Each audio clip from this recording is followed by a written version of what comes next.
Welcome to the Motoring Podcast, a Suzuki Ignis 1.2 Hybrid SZ5 Hybrid 4-wheel drive special edition. Gosh, a double hybrid. Hello, I'm Alan. Hello, I'm Andrew. Yes, it is. It's very hybrid. It's hybrid for the front wheels and hybrid for the rear wheels. Quite.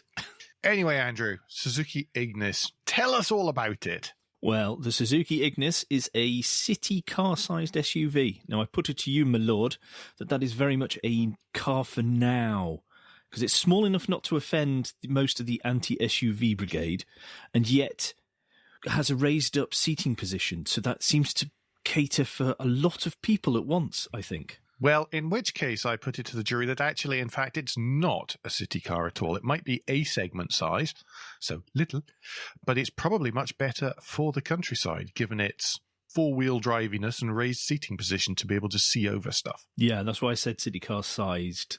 But I can see people using it in the cities as well because of the diminutive dimensions of it.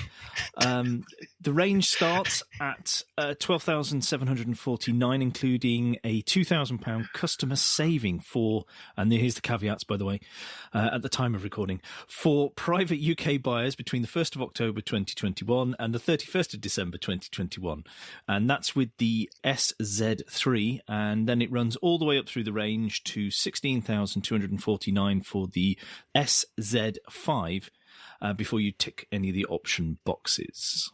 And this was the SZ5, because being a press car, you had all the things. Yes, well, it actually, I'll get into that in more detail, but it pretty much came with everything as standard. The only option it did have ticked was a £465 colour tax, which now isn't a colour tax with the colour I had. Okay. Oh, wow. So that's a standard. It's a non-colour tax car, but at the time it was put on, it did have colour tax. So. Oh, right. Fair enough. I think I follow. It's being transparent and open, you see. Mm-hmm. So top of the range, you're saying there aren't really any options you can stick on an SZ5. It's really accessories as opposed to options, so dealer fit stuff that's left. Yeah, so you're looking at tow bar kits, side protection type stuff, that sort of Mud thing. flaps, that kind of stuff. Yeah. Okay. Exactly that. Okay. Obviously, the colour thing is going to be complicated, and I haven't really followed what you've been saying, but like a good consultant, I've been nodding and smiling so that you think I have. So can you explain, in your own words, a little bit more about the colour setup here, please? Not a problem. Everyone strap in, though. Okay, there is Fervent Red, which is red, and that's the car I had. Right. Is it just red, like a fire engine type, a little tiny fire engine? Yes. As the picture on the show notes will indicate, and in the on the piece on the website. Now, when the car was given to Suzuki press team, it was a £465 paint colour tax option. Mm-hmm. That is now a non-colour tax colour. That is the only one that's zero. So moving on, we have metallics. So we have pure white pearl, white, super black, which is black, neon blue metallic, a sort of lightish blue leaning towards turquoise. It's actually really nice looking. Sounds good. Speed blue metallic, which is a lovely mid blue. Mm-hmm. Rush yellow metallic. Is that yellow? Yes. Sorry. Tough khaki pearl, which is olive green, and that looks ace on it. Yeah. And all of those add £515 for colour tax. That's not too bad, but then it's not a very big car, is it? No, it's not really a big car. Then you can have two-tone colours, and all of them come with a roof that is super black. Now, you can have pearl white with black, fervent red with black, neon blue with black, rush yellow, tough khaki, and there is a different colour which isn't in the normals, which is caravan ivory, which is a sort of metallic-y light beige. Doesn't sound very attractive, to be honest. It looks a lot better than it sounds. Okay. And they all cost an extra £700 to have it two-toned. Okay. That's personal choice. For me, I think I'd probably just stick with a single colour.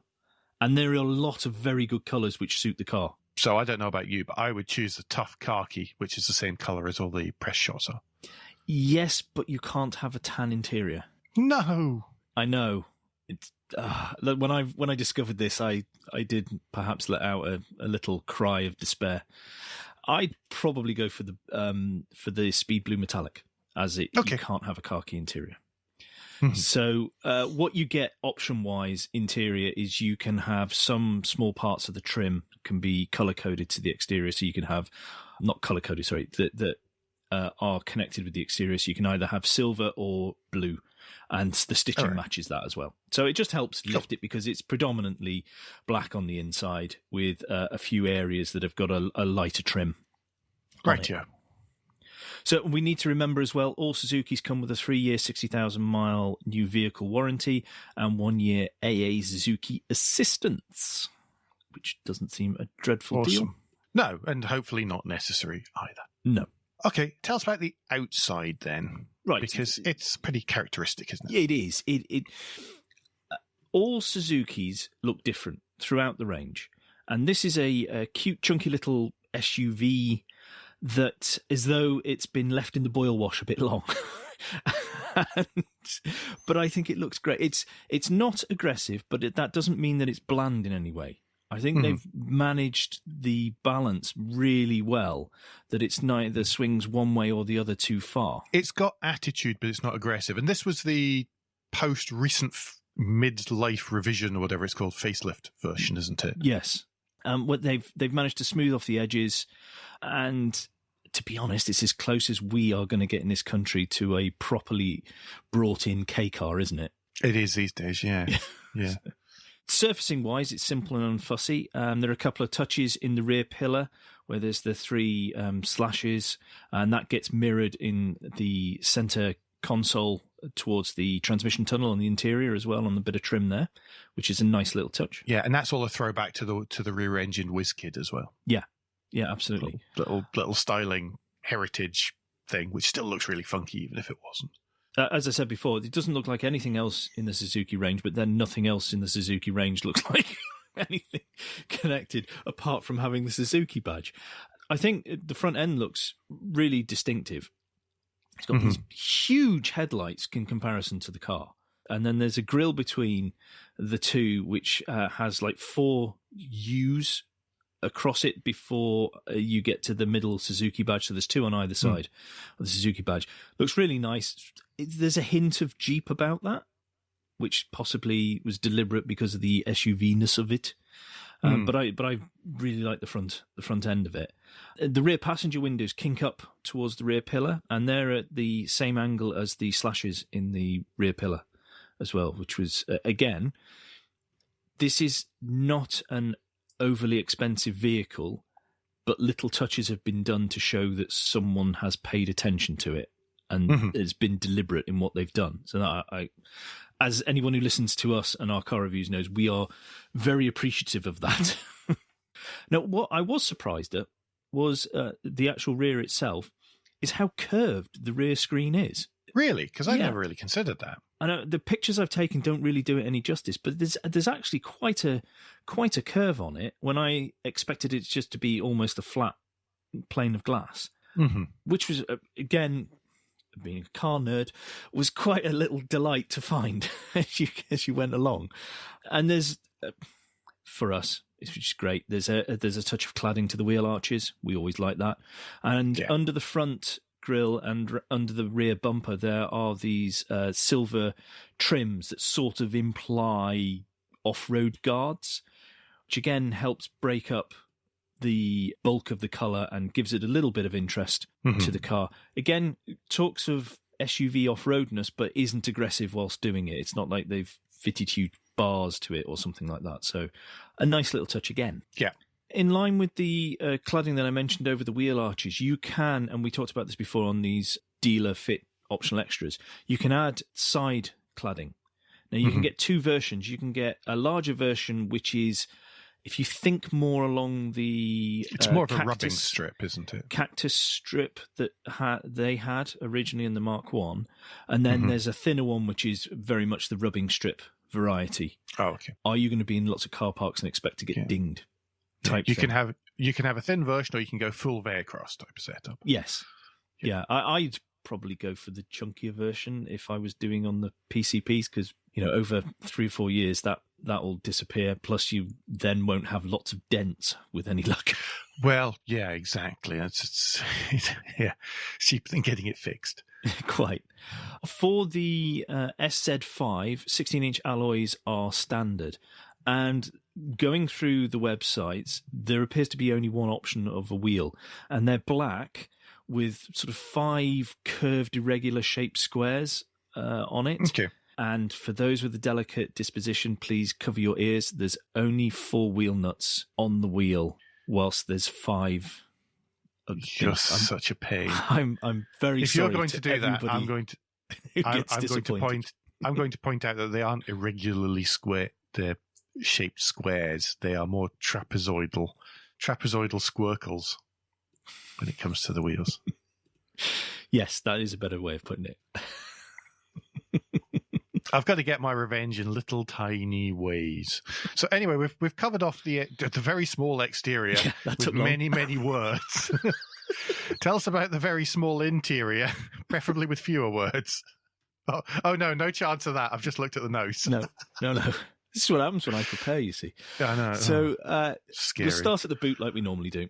And it's actually quite a decent size considering the overall vehicle dimensions. So it's 204 litres with the back seats up. And that is to the parcel shelf. Mm-hmm. And it's got a nice flat floor. And it's quite regular shaped boot. You do have to lift stuff up because there's a lip over the rear bumper. But it's not really a hassle because it's not a very big car. So, you'd have to be quite diminutive to have that be a struggle for you. We can all shout torsional rigidity at it, though. But there is a point off for Suzuki. There is no curry hook. However, there is a blank cover next to the boot light, which looks like it is perfect for someone to plug in a curry hook, but it's just blanked off. And it's like, why are you doing that to me? Well, you can always buy yourself a little stick-on one. Quite. From the boot, though, you can fold the rear seats forward. The backs go onto the base, mm-hmm. which means that if you wanted like the full open area, there is now a lip between the boot and into the rear passenger space. Again, how much hassle that is for you depends on what you're trying to do with it. But what that does give is 514 litres up to the windows, but they are only measuring up to the windows. They're not going to the roof mm-hmm. on that, so it isn't. That you've still got quite a lot of area to fill. Don't worry. Yes. But they are, with the 2 seats, you can just knock one down at a time as well. So you've got the flexibility of that sort of thing. And adding to the flexibility, the bases for the rear seats will slide forward and backwards slightly as well. They're on rails. Do they slide individually? Each side yes, individually? They do, I think. Yeah. So that's a lovely little touch considering the price point of this car. Yeah. Well, the original Renault Twingo and the Mark 1 Toyota Yaris had that as well. It's something which has been around a while, which seems to have got lost through cost cutting in other cars. So it's a nice, useful thing, actually. Yeah. I would imagine I would see myself using it quite a lot, actually. Mm-hmm. Now you mention it. So in the back rear passenger area itself, there's only 2 seats. So there's no middle bit, so you can't even pretend there is a middle bit. And as a consequence, they're wider than the front seats because there's no central tunnel needed. They're quite flat, though, those seats. There isn't that much side bolstering, but there's plenty of legroom, actually. In a cliched motoring journalist style, I could sit behind myself.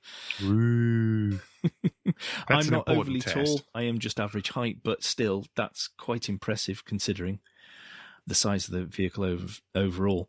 When we get to the front, lots of space. It feels really airy and loads of room. You have, behind the leather steering wheel, you have a largish binnacle, in the middle of which is the speedo dial, which is quite large, and then there's a smaller rev dial to the left, and then there's the digital display on the right, which will have all your usual stuff like how much regeneration is going on for the hybrid powertrain. There's also your instant MPGs, directions, all the usual trip computery stuff. Yes, exactly. That's all there, and you can decide what you want to see. The seats themselves are really quite comfortable. And there's some side bolstering, so you don't slide about whilst cornering. But this is not a low-slung sports car that is supposed to be throwing you round corners. So they don't need to cling onto the driver and the passenger, so they don't do so. That is unnecessary. So they are perfectly fine for what they are intended to do. When the steering wheel itself is 3-spoke, it's got the usual and expected controls. So you've got the phone calling, activating voice control, cruise control and limiter, switching through the info, that sort of thing, the volumes, all that sort of usual stuff that you would. Of all the cars that we've had this year, then this is the one I least expected to have cruise control. Yes. And it works fine because I tested it out on the motorways and stuff. It's really simple to activate. Mm-hmm. I like, by the way, the whole dash to me. Do you know what it reminds me? It reminds me of the Wranglers we had last year. At the start of last year. Yeah. There's a lot of it's a Wrangler, but smaller and dead cute. There's definitely I was going to say utilitarian, but that makes it sound. But that's not That's not me criticizing. It's very much functional, and it's giving you exactly what you need where you need it. Yeah, but it's nicely done. Yeah.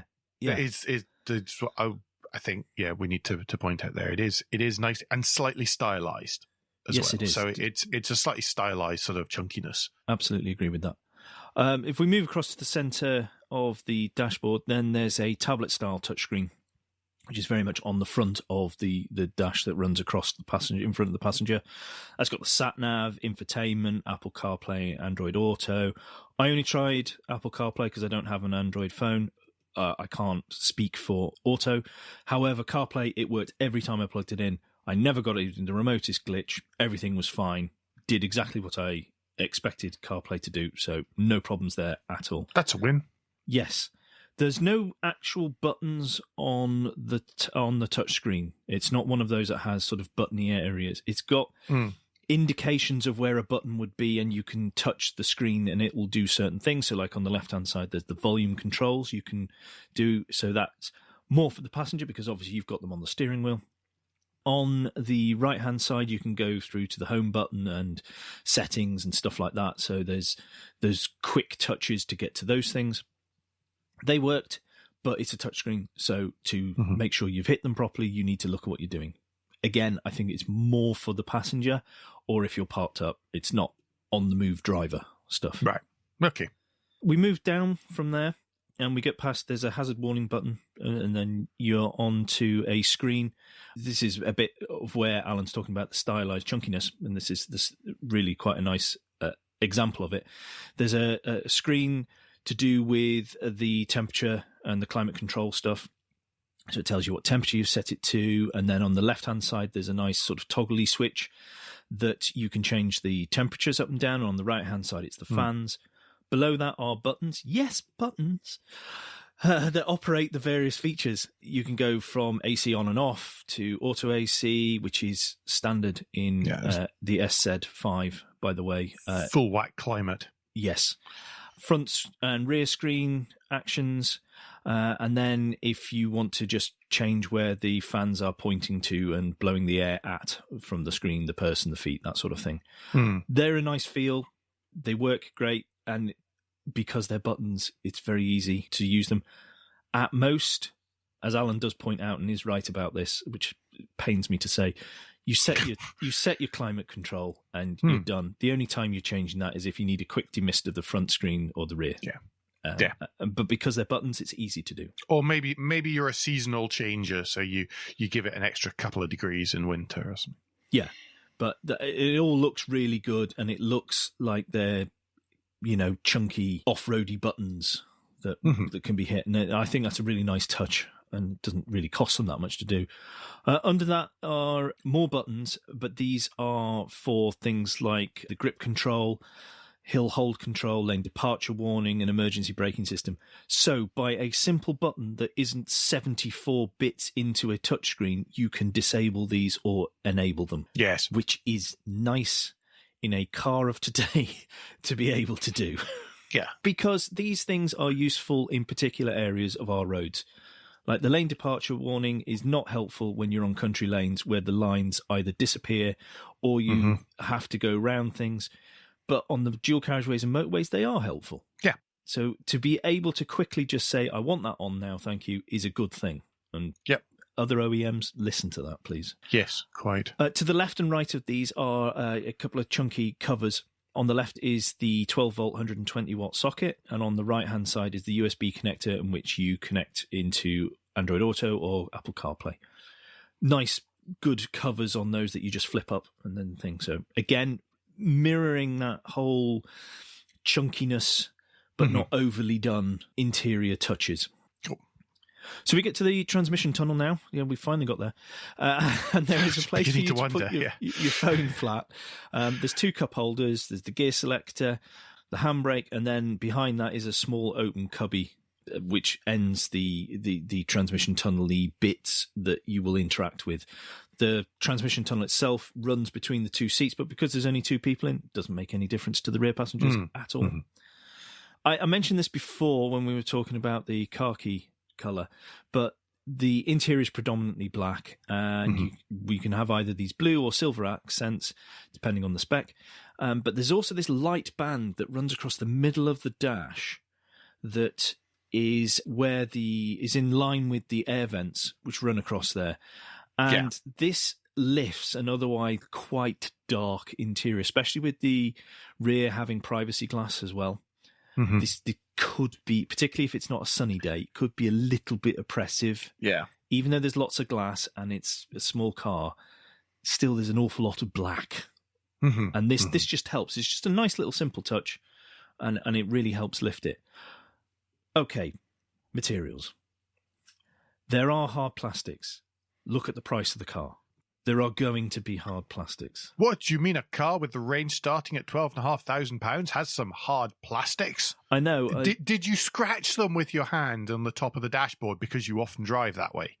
No. Tap on the A-pillars. Because I'm not psychotic. It's a bit hard, isn't it? It's a bit hard, isn't it? Yes. I don't know how well that's going. That might scratch.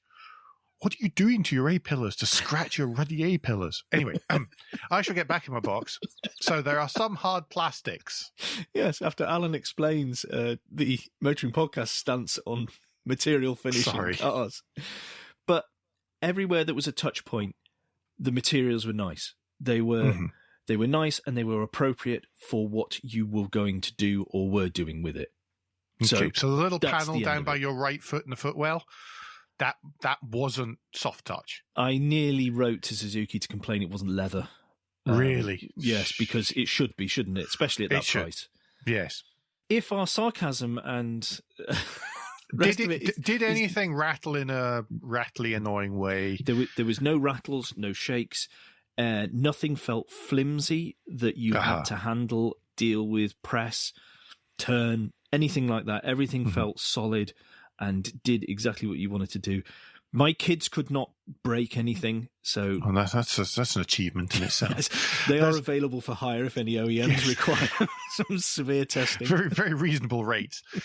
This sounds like a lot like what we've said about the interiors of another Japanese four-wheel drive vehicle maker beginning with S as well. It might not be the sexiest materials. They might not be the nicest materials to touch where you wouldn't regularly touch them, but they can probably go on forever, and you know that in about 10 years' time, they'll still be just the same.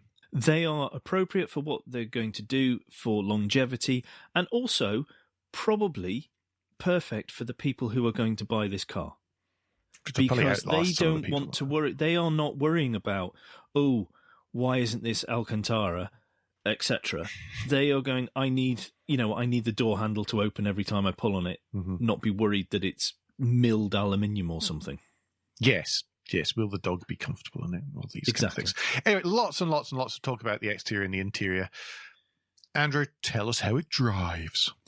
Well, this is... This is an incredibly lightweight feeling small car. It's not going to win awards for cross-country thrashes, but then, again, that's not what it's designed to do. If you want that sort of thing, then go and get the Swift Sport, because that'll do that perfectly. the hybridness is of the mild variety. It doesn't run on electric only, but the 12-volt system does help with acceleration and moving away. There is regeneration when you lift off, and obviously when you're braking, and that flat point when you put your pedal down to get away from a junction, which modern ICE engines seem to delight in delivering for us, is removed, thankfully, by the 12-volt system. Yeah, I think that those engines have all become mild hybrids to fill in that gap. Yes. Obviously, all of us moaning about them for long enough has got through. There was something I realised I forgot when you were holding forth on the interior. Is there an undercroft under the boot, or is it filled in with the 12 volts of the hybrid system? There is a small undercroft, but that has got like the towing eye and an inflation kit in it. Oh, okay. The boot is smaller because of the hybrid system in the SZ5. It is slightly larger where you don't have the hybrid system. Okay. And this, of course, has a combination of, it needs a rear diff underneath because it's a four-wheel drive one as well. Yeah. Sorry, I'll stop interrupting you. Getting back to driving, though, but the pedals are incredibly light. But then I thought about it, and I thought often this will probably be used in an urban environment. Mm-hmm. So you don't want mega heavy, I don't know, for example, clutches, Alan. Yeah. Whilst you're going in and out of stop-start traffic. No. And also, it's something which appeals to people who buy these in the countryside. They tend to be a little bit older. Yeah. So out of towns. So to be honest, that's not a bad thing either. No. And the steering is, again, light, as you'd expect. And because of the size of it, combined with those aspects, it's really easy to just shoot around, get in and out of places, park up, jump back in the car, get off. And did you squirt your way through the school run, Andrew? Yes, definitely. That is a very good word to use for it. But yeah, it just went about it, and it just felt easy. There was no hassle whatsoever in driving around towns in this. Nor was there driving on motorways and country lanes. Because motorways are sometime I would expect this to not have been completely successful. I drove on the motorways in the daytime and the night in this, and it's absolutely fine. Not a problem keeping up with the national speed limit. It's not going to set the world alight on its 0 to 62 time. That's 12.8 seconds. But that's not... I mean, we go back in our driving lifetime. 12.8 seconds was really pretty handy. and that's perfectly fine for modern traffic and keeping up. And, not making yourself a hazard as you try to join the motorway or something. Yeah. Yeah, again, you get up there, put it in cruise control, and it sits there, no problem at all. It wasn't like it was making a ton of noise either from the engine. It was pretty quiet, pretty refined, considering it is so small and the price point. Mm-hmm. Driving this around, though, I was reminded of the review of the Vitara from a few years ago. And in that, I said that it reminded me of a puppy dog, that it was just really eager to go and do things. You said, I want to go over there. Go, okay, let's go over there. Let's go. Oh, where it's chasing a ball or something. And this felt exactly the same. It seems to be, and I know it sounds really odd and daft as a... You don't get this from Andrew Frankel, folks. No, you don't. Many are thankful for it. Yeah. But it really felt this eager little vehicle that just was happy to go about and do what you wanted to try and do with it. It didn't complain in anything I was trying to ask it to do. There is a lot to be said for little happy cars in a world where far too many people take far too many things too seriously. Yeah. And on that front, I was always let out at junctions. Yeah. Because it's this diminutive little car that's of no threat to anyone. And they just went, look at that. Yeah, out you go. Yeah. and that is almost magic in itself. Yes, quite. Particularly today. Yeah. So economy and stuff like that? And stats? Yeah, so the WLTP figures for combined is 51.9 miles per gallon. I got 48.9, which That's I'm pretty really good. Actually impressed how close I got, because whilst I did do country lanes and I did do some motorway stuff a few times, I was mainly in town. and it still did that. So I was really impressed with how close I got. And I don't want to sound like I'm making fun of you, because I'm not really, but you do have.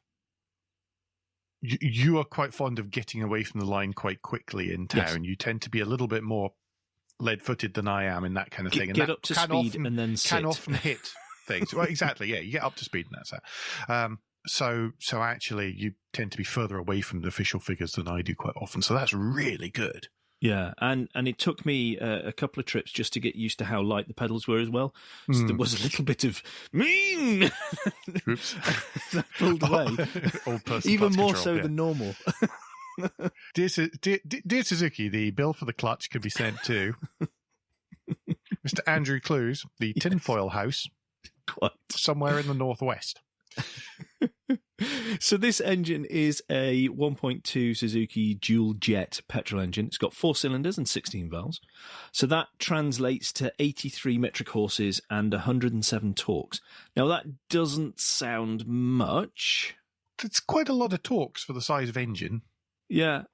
And you probably feel that if it was fully loaded with people and stuff. But for my journeys where sometimes I was the only passenger or I had one or two others, didn't notice. Felt absolutely fine. Didn't notice any drop-off in performance or pulling away or anything like that. It was all perfectly fine. Oh, and just to be complete, the CO2s emitted is 123 grams per kilometre with the manual SZ5 all grip. These figures do change across the range depending on whether you've got the CVT gearbox or manual, or whether it's 2-wheel drive or 4-wheel drive. So you do double check your specs if you're looking into this. But you can't get the 4-wheel drive with the CVT. You can only get the 4-wheel drive with the manual. So yeah, yes. I didn't test the all grip system. I went onto a Verge, which is probably more than most people who buy one of these will do. But that was the extent of my off-roadness during the week, so I can't really comment on the capability of that. Having watched some stuff on YouTube, it looks really quite capable. Yeah, I have to say, especially considering the size of it, and the ground clearance is okay, but it's not. We're not talking huge here. No, it doesn't quite have the ground clearance of a Panda 4-wheel drive. No, I'll bet the grip will be there. So shove some decent tires on that, and that's going to be a hoot in a wet field. Yeah. It reminds me, do you know what? Somebody brought up the Daihatsu Terios the other week on social media, and it reminds me a lot of that. Again, without the ground clearance, but it's about as close as you're going to get these days. So tiny little 4-wheel drive for extra grip, and it's so small that it'll go round most obstacles, so it doesn't necessarily need all that ground clearance. You just got to be a wee bit creative. Yeah. Tech-wise, and now considering this is a small SUV and it's built to a budget. And just to reiterate, because we've said this quite a lot in the thing, that's not a criticism, by the way. No. Whenever I say that, I'm not criticising it. We love it on this show, and which you'll know if you've listened to several of our reviews, when designers and engineers get clever with the limitations they're given. But there is a lot of safety tech crammed into this. So we've got the all-grip 4-mode 4-wheel drive system. We've got hill descent. So hang on. So does it have a little thing for choosing whether you're on snow and whatever? No, you it's didn't automatic. play with it, did you? Oh, okay, fair enough. Yeah. It has hill descent, so that bit you could make it change. Aye. But it's also got hill hold. But then you've got grip control. So if you start getting through, you're going over a surfaces which is a bit slippy, you can press that, and I think that will do what you're talking about. Change the terrain that you're going on. That it then suddenly starts really paying attention and going, okay, we're going to make sure that the wheels are all getting power and all the rest of it. And then there's also a dual camera brake support, which is twin cameras mounted on the windscreen behind the rear view mirror. Okay. If you think along the lines of Subaru's EyeSight, that's the sort of setup it's got there. There's lane departure warning, there's emergency stop, that's automatic emergency brake, and then there's weaving alert as well. which will... There's an artisan over there at the side of the road creating a small rug. Yes, that's exactly. So if you're weaving in the lane, therefore possibly showing that you are tired. Oh, okay. Not that you're drunk. No, because people who have had a drink would not drive.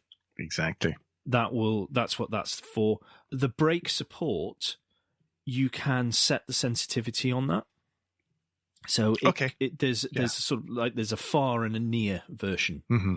And before I realised there was this difference, it does activate quite far away, much further than it was before I was going to apply the brake. Okay. It started to warn me. It didn't override because I was then braking, but you get the warning signal. So the streets around you are notorious for triggering. Just the way people park is notorious for triggering these systems, because you always have a heck of a time with them, and I never have a problem with them. Almost never have a problem with them. No, it wasn't triggered. Or there's one particular road that I go down that if a system is going to fall over, it falls over at this point. It didn't. No, excellent. It recognised they were parked cars. It recognised that I was driving beside them and not going to go into them. Yeah, I didn't have a problem with that this time. Cool. I want to specifically mention the sat-nav. Now, we hardly ever do that. No, we tend to be a little bit lazy and just plug in the old CarPlay whenever we get cars. I was driving along and I wasn't using the sat-nav, and then all of a sudden this voice chirped out and warned me that traffic was building up on a road ahead, that one of the possible routes I could be going. And it actually happened to be the route I was going, and the traffic was building up on that road.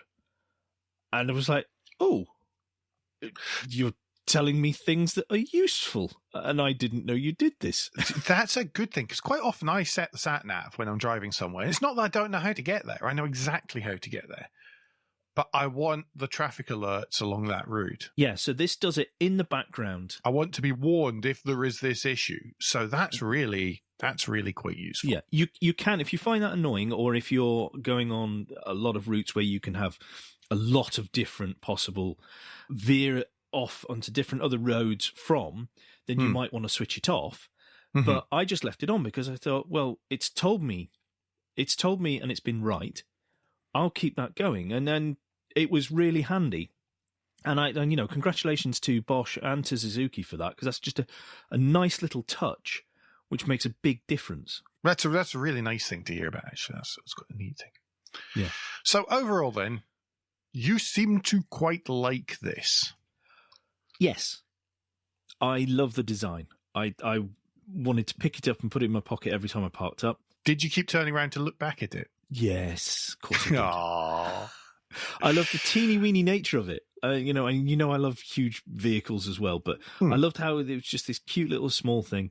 I loved how keen it was just to go places. I was surprised at just how practical it was, and the level of tech they've shoehorned into it, again, at the price point. I could see that easily slotting in to our household and the way that we do things. So it's curious you say that, because of course there are 5 of you in your household, and this strictly has 4 seats. And there have been times in the past when I've said, what about this? And you've gone, oh no, we can't possibly have that. It only has 4 seats. So why is this? What's the change here, mate? We have a vehicle that will take 5. Mm-hmm. So if we all went somewhere together, we have backup. So as a second car, or the car that does most of the little journeys, this would be not even the little journeys, but the car. This would actually probably end up being the car that was used the most. Yeah, I could see that in our household. I could see Mrs. Windscreen at the wheel of this. Oh, absolutely. Slightly terrifying thought, but yes, I could see Mrs. Windscreen at the wheel of this and enjoying it a lot. Yep. That's how I see for someone like me. Mm-hmm. But I think if you're looking for a second car in your household, or if you live in a rural, semi-rural area and your weather and roads can get a bit grim, and you want the backup of a four-wheel drive system, look at the All Grip. If you don't need that, then I would look at the rest of the range the two-wheel drive versions. And I think this will surprise and delight a large number of people who would possibly not consider it, because it's going to be reliable. Yeah. And you've got that backup of the warranty as well. But I think it would make a lot of sense for a lot of people and do nearly everything they need a car to do nearly all the time for them. Yeah. Yeah, I can't agree. I can't disagree even. I do totally agree. I can't disagree with that. No, that's cool. Awesome. Brilliant. I liked it a lot. Sounds like a bit of a win for the Ignis. Yep. For the Ignis there. Brilliant. Well, don't forget, folks, that between now and next time, you can give us any feedback, share your thoughts for the show at Motoring Podcast on Twitter and Instagram, on Facebook, and on the contact page of motoringpodcast.com, the hub of all our activities. Please don't forget to leave a review and rating on Apple Podcasts, Google Podcasts, or however your podcast app lets you do such a thing. Andrew, if people want to know more about tiny little Suzukis, what's the best way to get in touch with you? I'll happily talk your hind legs off on Twitter. If you search for Crack Windscreen, you should find me there. And Alan, if people want to talk about sliding rear seats in the back of Mark I Yaris's, what's the best way for them to get in touch with you? I really recommend that you don't, because I can be very dull on the two different systems. Then you can use Twitter, where I'm at AJP Bradley. That's BRADLEY. We'll be back before very long, but until then, I've been Alan Bradley. I've been Andrew Clues. And safe motoring.